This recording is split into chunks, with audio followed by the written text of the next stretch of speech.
I want to accomplish all the goals that I have, beat the best guys in the world. Ooh, that's a great question. I don't really wear nice clothes. Man, Denver's getting kind of expensive. I really want that fight. O Malley is going to win by knockout. You think you're better than me? Then come prove it. People just haven't seen that side of my game yet. If Umar's better than me, then he should be able to hold it. And that's the way that it should go. Hello, Cory. How are you doing today? Hey, I'm good. How are you? I'm good, thank you. First question is, it's been a year since your last fight. Not so long ago, you've started working with Coach Wittman. Tell us about your evolution since you've started working with him. Trevor's made me a lot more of a precise and accurate striker. My footwork's better.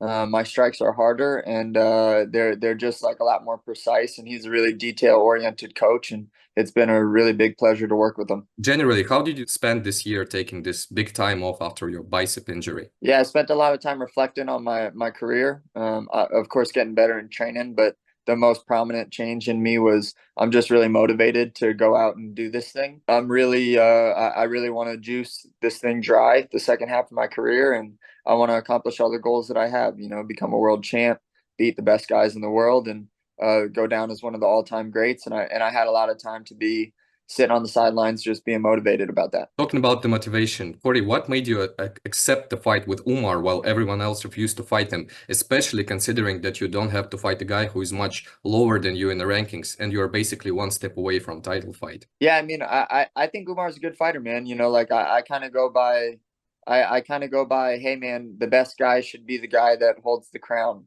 And if Umar's better than me, then he should be able to hold it. I don't think that he's better than me. I think that I'm going to win on Saturday, and that's the way that this sport should be. It shouldn't be this like cherry picking fights. It shouldn't be there shouldn't be like a lot of like strong opinions about all of that stuff. Like you fight to see if you're better than them, and then if you win, then you get to go on, and if you lose, you don't. And that's the way that it should go because that's fair. And what do you make of the current fight odds? How much do people overestimate Umar, making him such a heavy favorite, and you being a plus 250 underdog? I mean, yeah, that annoyed me a little bit, but that's okay. I just get to make some of my fans rich, and yeah, I get to prove a lot of people wrong. It's people just haven't seen that side of my game yet. So of course, the unknown, and Umar has shown that side of his game, and he's shown that he's a good grappler. So that's just the way that it is. But yeah, I can't wait to beat the odds and make some of my fans rich. And would you mind sharing with us what do you think is the key to defeating Umar Nurmagomedov? I mean, Umar is going to have to deal with me more than I think he feels like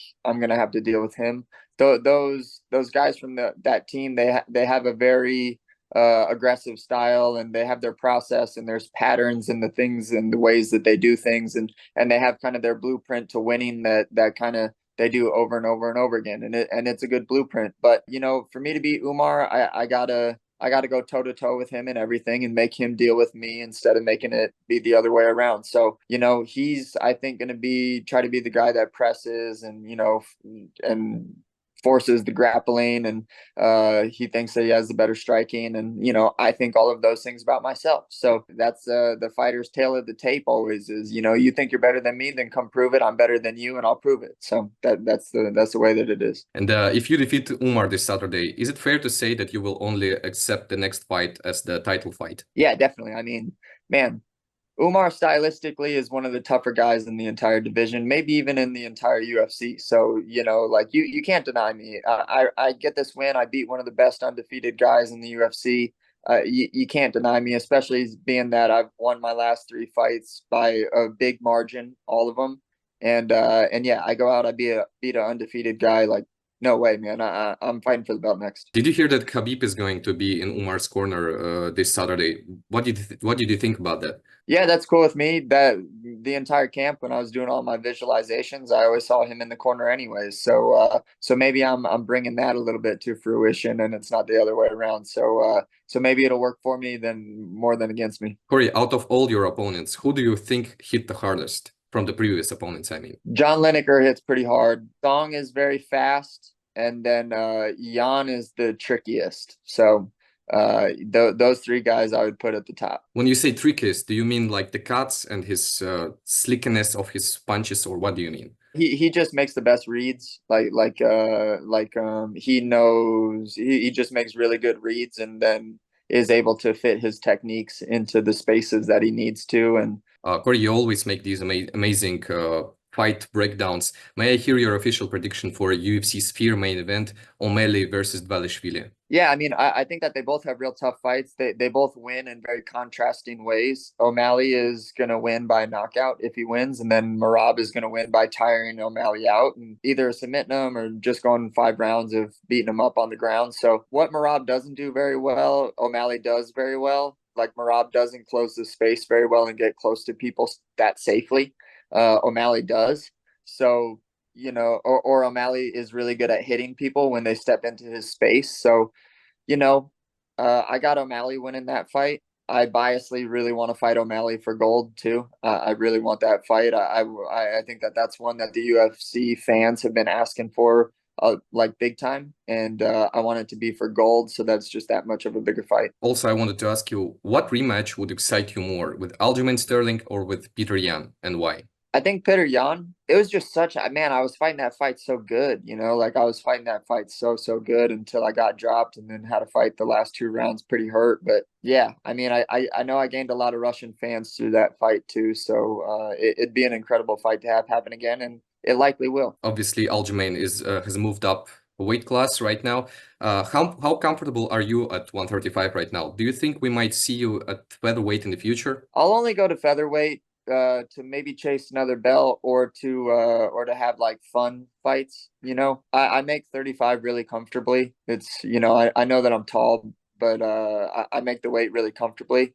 So I'll kind of only go up to 45 if there's gold on the line or if there's like a big money fight on the line. But I can foresee that happening in my future as well. Have you already tried the new UFC gloves? What's your opinion on them? Do they fit you? Yeah, they're great. Honestly, I know that the UFC is getting a lot of slack for them. The logo came off. Outside that, I think that they're really good gloves. They fit the hand real well. They're more narrow.